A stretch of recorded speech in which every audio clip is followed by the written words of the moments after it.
Vamos a comenzar el estudio de las funciones simétricas. En el primer caso, vemos una función que tiene simetría respecto del eje Y o eje de ordenadas. Este tipo de simetría, que cumplen esta condición de aquí, que la imagen de menos x es igual a la imagen de x, esa nos dice ese tipo de funciones tienen simetría par y son simétricas respecto al eje de ordenadas o eje Y. ¿Qué quiere decir eso? Pues que el punto número 1 respecto del eje Y, si actuase el eje Y como un espejo, digamos que podríamos doblar la función por ahí y cada punto se posaría sobre otro punto de la función. Este punto está a la misma distancia del eje que este de aquí. Este punto está a la misma distancia del eje que este de aquí. Aquí está el 1 y aquí está el menos 1. Este punto está a la misma distancia que este de aquí. Y eso pasa con todos los puntos. Pues ese tipo de funciones que son simétricas respecto del eje Y son funciones que tienen simetría par. Las funciones que tienen simetría impar, como esta de aquí, cumplen la condición de que la imagen de menos x será igual a menos la imagen de x.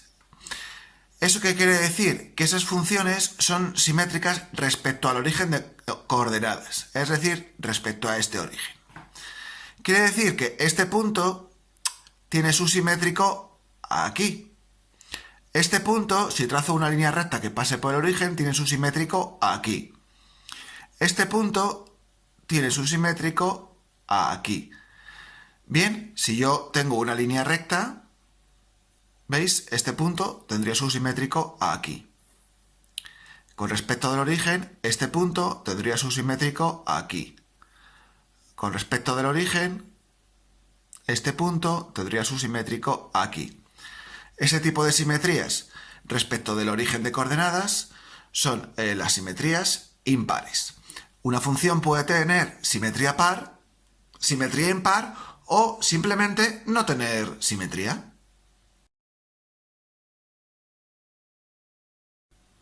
Bien, también nos podemos encontrar que tengamos que estudiar la simetría de una función y nos den, digamos, su fórmula.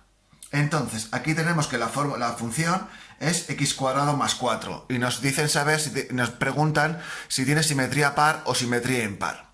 Así como pista, si las funciones están elevadas al cuadrado, a la cuarta, pues a un número par, pues tienen más posibilidades de tener simetría par. Vamos a probar. Si yo hago la imagen de menos x, sería menos x al cuadrado, cambio la x por menos x, con lo cual el cuadrado va a afectar al signo, más 4. Y eso me queda base negativa exponente par, resultado positivo, más 4. En este caso, f de x vemos que es igual a f de menos x. Con lo cual, en este caso tendremos simetría par. Si me dieran, por ejemplo, otra función, como por ejemplo f de x igual a x³ más x. Voy a comprobar si tiene simetría par. F de menos x será menos x al cubo más menos x. Porque estoy cambiando donde pone x, pongo menos x.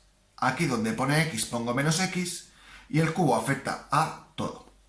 Con lo cual, base negativa exponente impar, resultado negativo. Más por menos menos, pues sería más menos x cubo, menos x.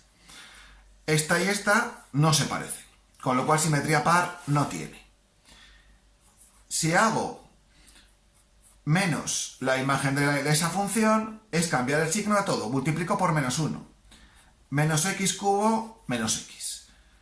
¿Esta y esta son iguales? No, las que son iguales son estas dos. F de menos x es igual a menos f de x. Pues eso quiere decir que tiene simetría impar. Vamos con otro ejemplo. Si la imagen de x es x³ más x². Si hago f de menos x, tengo menos x al cubo más menos x². Base negativa exponente impar, resultado negativo, base negativa, exponente par, resultado positivo, eso. De momento no se parecen. Con lo cual, simetría par no tienen. La imagen de menos x multiplicamos por menos 1. Menos x cubo, menos x cuadrado. Tampoco se parecen. Pues esta función no tiene simetrías. Recordamos que no es obligatorio que una función tenga simetrías. Mucho cuidado cuando tengamos una función de este estilo. Por ejemplo, una función f de x y que nos digan x partido de x más 1. Si yo en esa función hago este cambio, me queda menos x y abajo menos x más 1. Bien, no se parecen, no tiene simetría par. Pero si yo multiplico toda la función por un signo negativo, recordar que las que tienen denominador, si multiplico por negativo arriba y negativo abajo, la estoy dejando igual. Solo cambiaría el signo arriba o abajo. ¿Vale? Estoy multiplicando por menos 1 o al numerador o al denominador. Con lo cual, esta función, pues tampoco tendría simetrías. ¿Vale? La he puesto para que veáis esta confusión que suele haber porque soléis multiplicar tanto a numerador como a denominador y eso estaría mal. ¿Vale? Pues hasta aquí el estudio de las simetrías.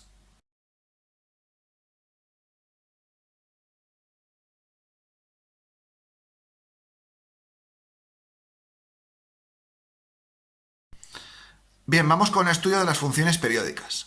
Una función es periódica, aquella que se repite constantemente en el tiempo y sus puntos se van repitiendo. Aquí tenemos esta función que hace esta forma y vuelve a hacer esta forma y otra vez vuelve a hacer esta forma. ¿Cada cuánto? Cada 2.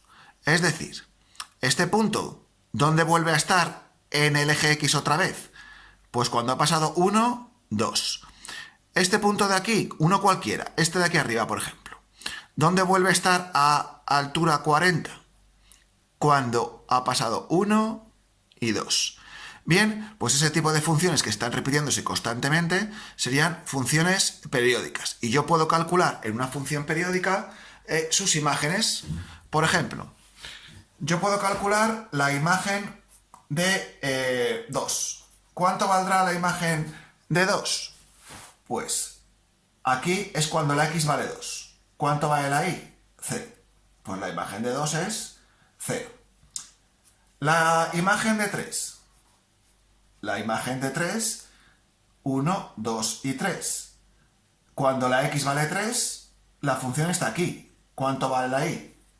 40. La imagen de 0,5 o un medio. Estamos aquí, la función vale 20. Estas las estamos viendo en la gráfica y resultan más sencillas. Pero, ¿qué pasa cuando me piden calcular la imagen, por ejemplo, de 701? Como sé que estas funciones se repiten constantemente, porque son funciones periódicas, y sé que el periodo es 2, tengo que hacer esta sencilla operación. 701 entre 2, 350. Y de resto me ha quedado 1. Pues este 1 es el que me va a valer aquí, porque la imagen de 701 es igual a la imagen de 1. ¿Cuánto vale la función cuando la x vale 1? 40. Pues la imagen de 701 es la misma. Vamos a hacer otro ejemplo. Por ejemplo, vamos a calcular la imagen de 352. Pues, ¿qué tengo que hacer? Repito, 352 entre 2, 176. Y de resto, 0. Con lo cual, ¿qué quiere decir? Que la imagen de 352 es lo mismo que la imagen de 0, que en este caso es 0. Pues así podríamos calcular la imagen de cualquier punto de una función periódica.